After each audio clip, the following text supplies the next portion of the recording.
Welcome back to our channel, LMU Bio 111. Section 14. Today we're going to be telling you a story about our friends Bryozoa. Yay, story time! Get ready to learn all about them. Once upon a time, there were the Bryozoa living 480 million years ago during the Ordovician period. Now, don't worry, they're still living today, but here's a little story for all of you. Bryozoa's scientific name is Ectoprocta, and they're often referred to as moss animals, or polyzoa. Polyzoa means many animals, which relates very well to Bryozoa, because they are often found forming colonies made of many connected units called zooids. Bryozoa have a lophophore, which is a horseshoe-shaped structure with ciliated tentacles around its mouth. It functions to allow the bryozoa to carry out filter feeding. After passing through the lophophore, the mouth opens into a U-shaped gut. The anus can then be found just outside the lophophore. Bryozoa also have a coelom, gonads, and small central ganglion, but they do not have any specialized excretory or respiratory system. Within the taxon, there are three main classes: Phylactolemata, Stenolemata, and Gymnolemata. They're each so cool and unique, you'll love them. So let's start out with Phylactolemata. Phylactolemata are found in fresh water. They also have no zooid polymorphism, meaning that there is no structural differences between the zooids contained in the class. Phylactolemata do not have any calcification as well. This means that they do not accumulate calcium salts within their body tissues that cause hardening. Next are the Stenolemata. These little guys are found in marine environments.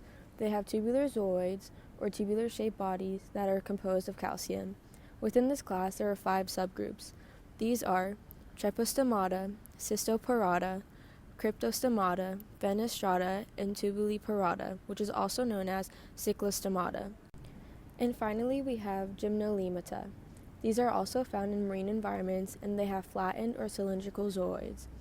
This class makes up the majority of all living bryozoans, which are classified into 2 subgroups, Ctenostomata and Calostomata. Ctenostomata are the uncalcified forms, and Calostomata are the calcified forms. In general, there are many shared traits across these classes of Bryozoa. This includes their aquatic environment, the ability to reproduce both sexually and asexually, and some are hermaphrodites. Referring to their feeding mode, they utilize their tentacles to grab food particles around them and then proceed to use filtering to consume these particles from the water. This acts as their main food source. Bryozoa begin as free-swimming larvae, but are then sessile, so they spend their entire life in a fixed location. Bryozoa are often found in colonies that can exist of anywhere from a few to millions of individuals. During the wintertime, or any time that conditions become too cold, the saddleblast mass of cells is able to go dormant and protect the bryozoa. Once conditions become favorable again, the cells germinate to develop a new zooid. Based on their development patterns, bryozoa are considered to be deuterosomes, but based on molecular biology, they are protozoans. Based on the collected data matrix and observations, our friend the bryozoa is placed next to Cnidaria on the phylogenetic tree, while the 16S rRNA sequence tree puts the bryozoa as closely related to the Echinodermata and Chordata. What's different between these 2 trees? Well, the placement of the bryozoa and other phylum are different. This could be because the first tree is solely based on observations and characteristics, while the second tree is based on molecular and DNA data, which is more accurate. The 2 trees appear different because some of the characteristics of the bryozoa place them distinct from other phyla. The morphological data differs from the molecular data.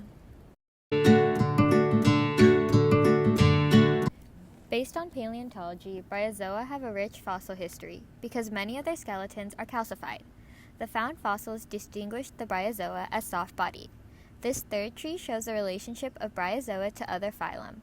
From research our friends conducted, the bryozoa are in their own taxa, distinguished by the appearance of lophophores.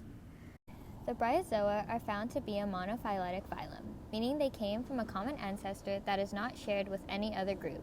So these guys have been on their own. Their developmental and reproductive processes vary, so its place on the tree can vary among phylum. Okay, now go. Bryozoa are notorious for being difficult to place on the phylogenetic tree of life, since they are not very similar to any other phyla. Bryozoa are difficult to investigate because of their small size, and the DNA that has been collected and tested may be contaminated with other organisms, according to the study we found.